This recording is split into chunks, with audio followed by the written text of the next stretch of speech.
Session के ख़ास मेहमान साईं प्रोफेसर कलंदर शाह लिकारी साहब के असां तव्हांजे लाइ माइक्रोफोन जो हिते अरेंज कयो आहे। मां चाहींदुसि त मक़सूद साईं जे हवाले सां तव्हां पंहिंजा वीचार वंडियो। साईं प्रोफेसर कलंदर शाह लिकारी साहब। बिस्मिल्लाहिर्रहमानिर्रहीम। अज़ीज़ो दोस्तों, महिरबानी। तव्हां मुंहिंजो मक़सदु त रुॻो सिर्फ़ु हिते हाज़िर थियण जो हो, शरीक थियण वारो, पर यासर जी मोहबत हुई, सॾु करे हिते हेॾा मथे विहारियो। तव्हां उनजो इहो फ़ाइदो थियो त मूंखे सभिनी सां हिते मुलाक़ात जो हिकिड़ो मौक़ो मिलियो। कल्ह टियों ॾींहुं हिते एजाज़ शाह राशिदी जो, मोहिद्दीन शाह एजाज़ राशिदी जी जे कलाम जी बि महूरत थी, ऐं सुखन एजाज़ जी। यासर जे असां प्रोग्राम में हूंदा हुआसीं त उते कंहिं पुछियो सुखन एजाज़ बाबति, एजाज़ साईं जे बारे में, त मूंखे एतिरी ख़बर कान हुई, पर पोइ इहो नालो असां ॻोल्हे वरितो ऐं पर चयोसीं। पर पोइ वरी जेॾी महिल हुनजो किताबु मिलियो त किताब में ॾिसी करे शाइरी तमामु सुठी लॻी। ऐं हाणे वरी इहो साईं मक़सूद गुल साहिब जो बि किताबु पढ़ियो, किताबु सिंधीअत में बोर्ड छपायो, ऐं जेको तमामु सुठो किताबु, सुठी शाइरी पढ़ण जे लाइ घणे वक़्त खां पोइ मिली। सो इहो हमेशह इहो शेर मूंखे यादि ईंदो आहे जो त जेको पीउ खे पग ॿधाए सोई माखी मखण खाए। इहो असां जे नंढड़े स्कूल में पहिरें दर्जे में चइबो आहे। त हाणे हे आहिनि जेके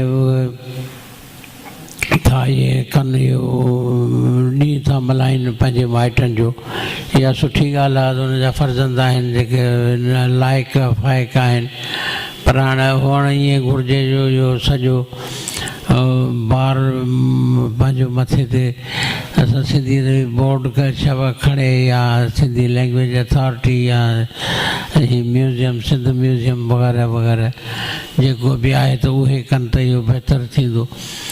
त हाणे हीअ सिंध जो जेको तमामु हिकिड़ो वॾो शाइर हो, जेका अॼु ख़बर पई पए, ऐं इहो कलाम जेको आहे तमामु सुठो कलाम, उहो पढ़ण जो मौक़ो थो मिले। त पको पुख़्तो कलाम हुजे जेको पूरो हुजे शाइरी ते।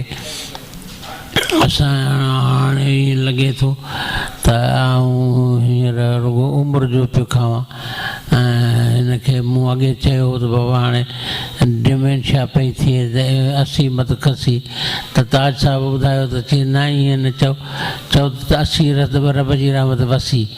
बाबा इहा बि सुठी ॻाल्हि थी, पर हाणे सची ॻाल्हि इहा आहे जो हले पाण कोन ॼाणे रखला लत ॾे गोॾनि खे। सो इमदाद भाउ हाणे ख़बर न आहे उमिरि में मूंखां वॾो आहे या नंढो आहे, नंढो लॻे थो। हा, पर बहरहाल हा, ॾिसण में हाणे वॾो थो अचे। हा हा हा, इहो आहे। बहरहाल हिकिड़ी तमामु सुठी ॻाल्हि थी त असांजा इदारा जेके हुजनि उहे इन्हनि भलनि माण्हुनि जूं वर्सियूं या ॾींहड़ा मल्हाइनि, या हुनजा किताब छपाइनि, या हुनजा मज़मून हुजनि जेके रिसालनि में अचनि, त असांखे ख़बर पवे त इहे वॾा वॾा माण्हू आहिनि। त असां वटि काज़ी अब्दुल्लाही काइल जो शइ जे बारे में असां घणी ॿुधो, सो हिन खां यासरत खां ॿुधो, पर मक़सदु हुनजे भाउ मक़सूद गुल जे बारे में एतिरी ॻाल्हि कान हुई, असांखे ख़बर कान हुई। पर हाणे अॼु ख़बर पई, तंहिंजे करे वरी इहो सुठो सिंधीअ जे बोर्ड जो किताबु छपियो। यासर जो किताबु जेको हो सो जो ॿाराणी शाइरी ते लोलो ॾिनुमि कांव खे, ॾाढो सुठो किताबु इहो छपियो ॿारनि जे लाइ। हाणे हिते मक़सूद गुल जी ॿारनि जे लाइ शाइरी साल आहे कहिड़ी आहे, हिन में गॾु शामिलु आहे अलाए कान्हे का।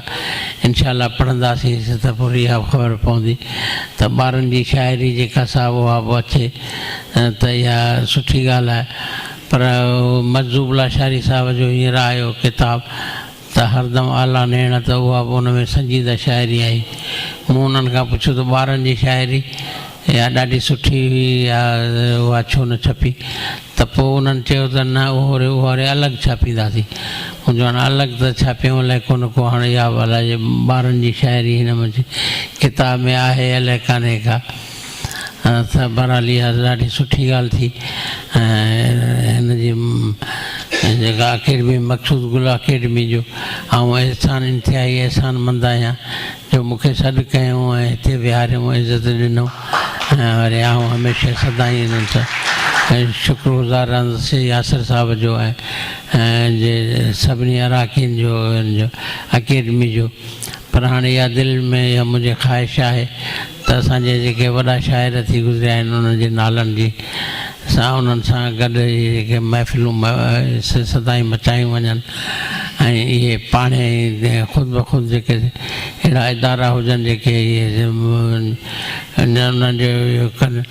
असां वटि अञा ताईं छेले जो आहे, छेले 19वीं सदी 18वीं सदी में गुज़ारे वियो, पर छेले रिव्यू अञा ताईं छपिजे थो, कीट्स रिव्यू छपिजे थो। पर 15वीं सदी जो शाइर आहे चौसर जोफ्रे चौसर त चौसर रिव्यू अञा ताईं छपिजे पियो। उन ते में हर साल इहे जेके से हर माह के माहवार आहिनि, के सालियाना आहिनि, के 6 माह इहे आहिनि, पर उन्हनि ते बाबति सुठा मज़मून छपजनि था।